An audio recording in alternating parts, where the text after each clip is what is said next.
এশার নামাজের পরে ছোট্ট একটি দোয়া কয়েকবার নিয়মিত পাঠ করবেন। আল্লাহ আসমান থেকে গায়েবী রিজিক আপনাকে দান করবেন। এই দোয়াটা নবীজি সাল্লাল্লাহু আলাইহি ওয়াসাল্লাম নিজে তার মেয়ে হযরত ফাতেমা রাদিয়াল্লাহু তাআলা আনহাকে জানিয়েছেন। নবীজি সাল্লাল্লাহু আলাইহি ওয়াসাল্লামের দরবারে একবার কিছু বকরি আসলো হাদিয়া, অনেক বকরি আসলো হাদিয়া। এই হাদিয়াটা দেখে গেলেন হযরত আলী রাদিয়াল্লাহু তাআলা আনহু। এদিকে আলী রাদিয়াল্লাহু তাআলা আনহু ঘরে কয়েকদিন পর্যন্ত কোনো খাবার নেই।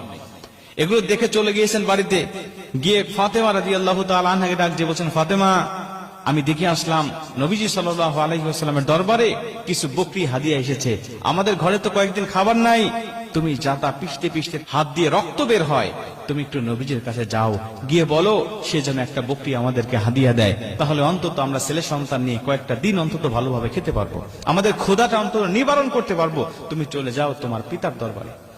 ফাতেমা রাদিয়াল্লাহু তাআলা দেখলেন কথা তো ঠিকই, বাবার দরবারে এত হাদিয়া, চাই না একটু একটা বকরি নিয়ে আসি, আমাদের ছেলে সন্তানকে নিয়ে আমাদের পেটের ক্ষুধাটা অন্তত নিবারণ করতে পারবো। চলে গেলেন, গিয়ে বলছেন, বাবা, আমি শুনলাম আপনার দরবারে অনেক বকরি হাদিয়া এসেছে, একটা বকরি আমাদেরকে দেন, আমরা কয়েকদিন যাবত আজকে অভুক্ত অবস্থায় আছি, আমাদের সন্তান আপনার আদরের নাতি হাসান হোসেন পর্যন্ত না খেয়ে আছে, একটা বকরি হাদিয়া দেন, এটা নিয়ে আমরা একটু তাদের ক্ষুধাটা নিবারণ করতে চাই।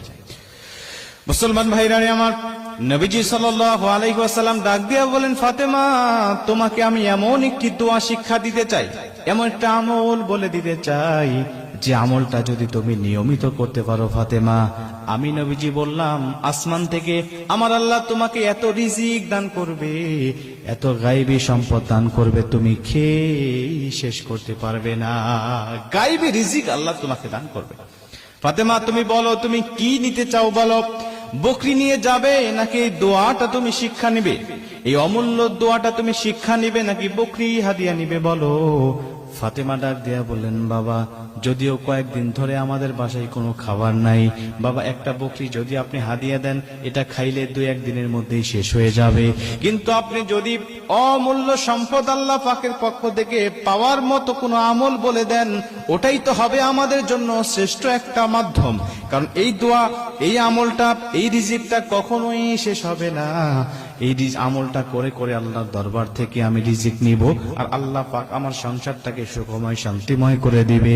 নবীজিকে যখন ফাতেমা রাদিয়াল্লাহু তাআলা আনহা এই কথাটা বললেন, নবীজি সন্তুষ্ট হয়ে গেলেন। ফাতেমা রাদিয়াল্লাহু তাআলা আনহাকে নবীজি ডাক দেয়া বলেন, ফাতেমা, তুমি আসলেই বুদ্ধিমত্তার পরিচয় দিয়েছো, তুমি চলে যাও আলী রাদিয়াল্লাহু তাআলা আনহুকে নিয়ে তুমি নিয়মিত আমলটা করতে থাকো, আমি নবীজি কথা দিলাম তোমাকে আমার আল্লাহ অগণিত রিজিক দান করে দিবে, অগণিত রিজিক আল্লাহ তোমাকে দান করবে। আমলটা কি?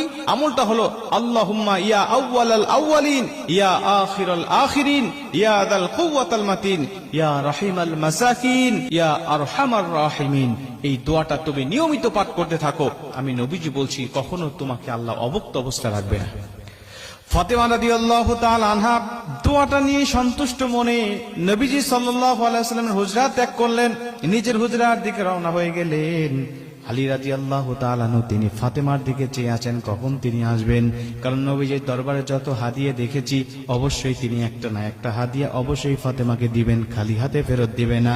এই আশা, এই বিশ্বাস, এই ভরসা নবীজি আলী রাদিয়াল্লাহু তাআলা আনহুর ছিল। এই চিন্তা চেতনা নিয়ে তিনি পথ চেয়ে বসে আছেন, কিন্তু ফাতেমা রাদিয়াল্লাহু তাআলা আনহা খালি হাতে বাসার মধ্যে ঢুকে গেলেন। আলী রাদিয়াল্লাহু তাআলা আনহু ডেকে ডাক দিয়া বলেন, ফাতেমা, কি ব্যাপার? নবীজি তোমাকে খালি হাতে ফেরত দেওয়ার তো কোনো কথা ছিল না, এত এত হাদিয়া